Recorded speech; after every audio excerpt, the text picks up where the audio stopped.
таъмин намудани сокинони мамлакат бо маҳсулоти хӯрока таҳти назорати роҳбарияти олии давлат ва ҳукумати ҷумҳурии Тоҷикистон қарор дошта, дар самти мазкур пайваста тадбирҳои муҳим андешида мешавад. Дар доираи яке аз ҳадафҳои стратегӣ таъмини амнияти ғизоӣ, сол то сол дар ҳама шаҳру ноҳияҳои мамлакат майдони кишти зироати гуногун васеъ гардида, заминҳои бекорхобида ба гардиши кишоварзӣ ворид мешаванд. соли 2019 дар маҷмӯъ 1 миллиону 414 ҳазор тонна ғалладонагиҳо, аз ҷумла 836 ҳазор тонна гандум, 2 миллиону 182 ҳазор тонна сабзавот, аз қабили 994 ҳазор тонна картошка, 370 тонна сабзӣ, 642 тонна пиёз ва полизиҳо 701 ҳазор тонна истеҳсол карда шуд.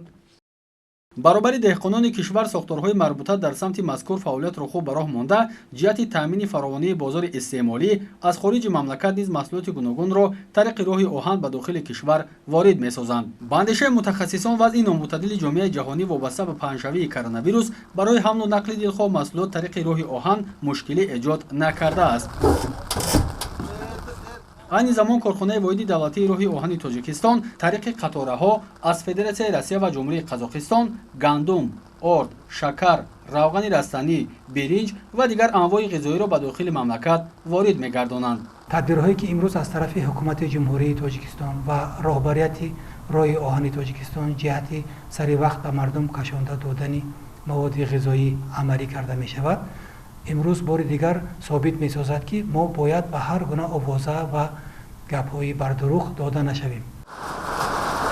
танҳо соли ҷорӣ тариқи роҳи оҳан аз хориҷи мамлакат зиёда аз 215 ҳазор тонна гандум ворид гардидааст, ки қисми зиёди онро гандумҳои ғизоӣ ташкил менамоянд ва барои корхонаҳои ордбарории Тоҷикистон пешбинӣ шудаанд. аз аввали сол то ин ҷониб тавассути роҳи оҳан ба ҷумҳурии Тоҷикистон 215449 тонна гандум, 27224 тонна орд, 51832 тонна шакар, 90039 тонна биринҷ, 22220 тонна равғани растанӣ ва дигар анвои ғизоӣ ворид гардиданд. он давлатҳое ки содиркунандаи маҳсулот хусусан ғалла ҳастанд, барои захираҳои дохилии худашон як маҳдудият ворид карданд.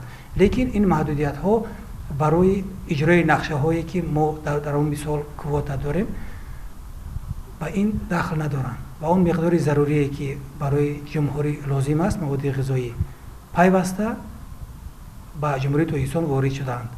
воридоти маҳсулоти хӯрока аз хориҷи кишвар тариқи роҳи оҳан мунтазам идома дорад.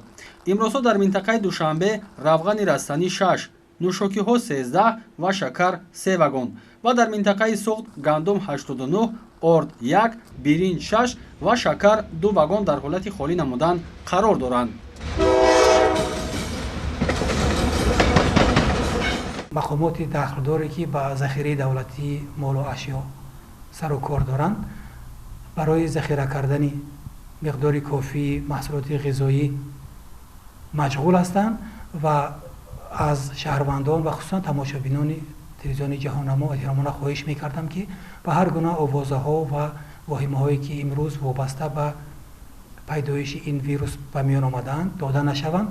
мутобиқи маълумот рӯзҳои наздик ба минтақаи Душанбе 5 вагон гандум, 3 вагон равғани растанӣ, 8 вагон шакар, ба минтақаи Суғд 47 вагон гандум, 1 вагон орд, 2 вагон шакар ва дигар намуди маҳсулоти ниёзи мардум ворид мегарданд. айни ҳол молу маҳсулоти гуногун тариқи ҳама минтақаҳои роҳи оҳан вориди кишвар мегарданд. молу маҳсулоти гуногун ба ҷумҳурӣ ва ба ҳар се минтақаи роҳ ворид карда мешавад. ҳам ба минтақаи Амузанг, ҳам ба минтақаи Душанбе ва ҳам ба минтақаи Суғд вагонҳо ворид шуда истоданд. қайд кардан ба маврид аст ки танҳо давоми солҳои ба даст омадани истиқлолият дар доираи сиёсати бунёдкоронаи президенти кишвар муҳтарам Эмомалӣ Раҳмон дар шаҳру ноҳияҳои кишвар корхонаҳои зиёди истеҳсоли орд, бунёд ва мавриди истифода қарор гирифтанд. шумораи умумии чунин корхонаҳо дар кишвар 44 ададро дар бар мегирад. дар ин корхонаҳо дар як сол зиёда аз 2 миллион тонна гандум коркард гардида, ҳаҷми умумии истеҳсоли орд бошад 1 миллиону 835 ҳазор тоннаро дар як сол ташкил медиҳад.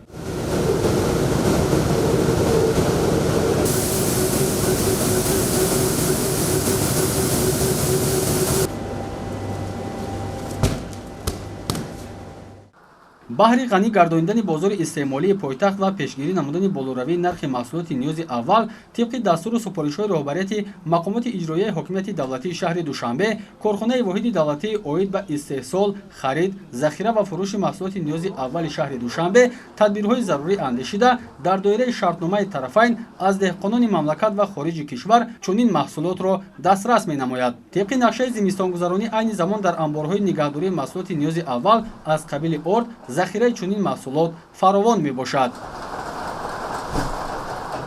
аз тарафи корхонаи воҳиди давлатии оид ба истеҳсол, харид, захира ва фурӯши маҳсулоти ниёзи аввалияи шаҳри душанбе бо дастгирии бевоситаи раиси шаҳри душанбе муҳтарам рустами эмомалӣ шурӯъ аз санаи 24 марти соли 2020 мо воридоти орди истеҳсоли қазоқистонро баро мондем. мо аз ду ширкати молтаминкунандаи ҷумҳурии қазоқистон ба миқдори 2030 тонна орд харидорӣ намудаем айни ҳол ва аз ин то имрӯз ба миқдори 1020 тоннааш вориди амборҳои корхона гардид. маҳсулотҳои боқимонда айни замон дар роҳ буда рӯзҳои наздик ба ҷумҳурӣ ворид карда мешавад. таъмини фаровонии ин навъи маҳсулот дар пойтахт таҳти назорати роҳбарияти шаҳри душанбе қарор дошта, воридоти он низ аз хориҷи мамлакат идома дорад. танҳо дар корхонаи истеҳсоли орди шаҳри ваҳдат ҳамарӯза 70 тонна гандум кор кард ва вориди амборҳои махсуси нигаҳдории ин навъи маҳсулот мегардад. дар ин амборҳо навъҳои гуногуни орд дар ҳолати хуби нигоҳдорӣ қарор дошта, ҳамарӯза тариқи мошинҳои махсус ба миқдори муайян ба нуқтаҳои ярмаркаи фурӯши маҳсулоти ниёзи аввал ва бозорҳои зертобеи корхона бо нархҳои дастрас пешниҳоди харидорон карда мешавад. яке аз маҳсулоте ки ба он низ таваҷҷӯҳ бештар аст, шакар мебошад.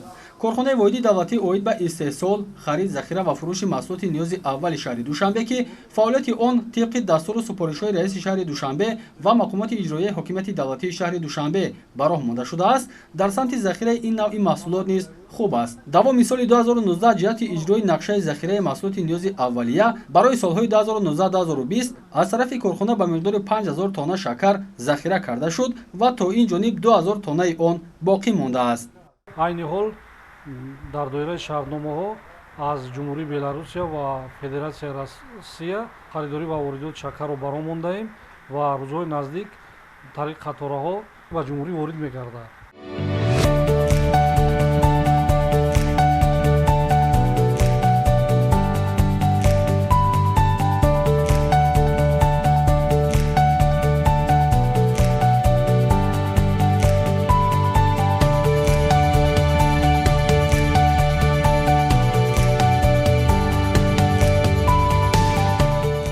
картошка ҳамчун маҳсулоти ниёзи аввал таваҷҷӯҳи харидоронро ба худ бештар ҷалб менамояд. ба хотири нигоҳ доштани вазъи мӯътадили бозорҳо ва бемушкилӣ таъмин сохтани аҳолии пойтахт бо ин навъи маҳсулот, корхонаи мазкур захираи картошка ва пиёзро тибқи нақша чорабиниҳои омодагӣ ба давраи тирамоҳу зимистони солҳои 2019-2020 дар сатҳи хуб анҷом дод.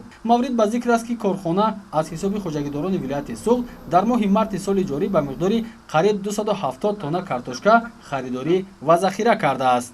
дар давраи тирамоҳу зимистони солҳои 2019-2020 маҳсулотҳои зерин аз қабили картошка ба миқдори 2013 тонна ва пиёз ба миқдори 3996,3 тонна захира карда шуда буд. корхона мақсад дорад ки давоми соли 2020 дар доираи имкониятҳои мавҷуда харидорӣ ва воридоти маҳсулоти ниёзи аввалро аз қабили шакар ба миқдори 50 000 тонна, орд 10 000 тонна, гандум 70 000 тонна, равғани растанӣ 10 000 тонна ва биринҷ ба миқдори 2000 тонна захира намояд. қобили қайд аст ки соли равон дурнамои кишти картошка дар масоҳати 33501 гектар дар назар дошта шудааст ки ин шумора нисбат ба соли 2019 зиёд мебошад. аз ин миқдор 6380 гектари онро кишти картошкаи барвақтӣ ташкил медиҳад. барои харид омадем. нархҳо бисёр хуб, маводҳои хӯрока аз он ҷумла ҳамаш дастрас, нархи ба нархи озод беҳтар нисбат ба дигар ҷо хеле ҳам арзонияй. дар чӣ нуқтаҳои фурӯши орд, шакар, равған хуб дида мешавад. ягон танқисӣ нест. ягон байни фурӯшанда ва савдогарову харидоро муносибатҳои хуб дида мешавад. раҳмат ба ҳукумати шаҳр ки чораҳои хуби зарурӣ дидистанд ки имрӯз барои мо шаҳрвандон ҳама шароитҳошон муҳайё аст. айни замон бо ташаббуси корхонаи мазкур дар назди аксар бозорҳои шаҳри Душанбе ярмаркаи доиму амалкунанда фаъолият менамояд ки дар онҳо маҳсулоти ниёзи аввал бо нархҳои дастрас фурӯхта мешаванд.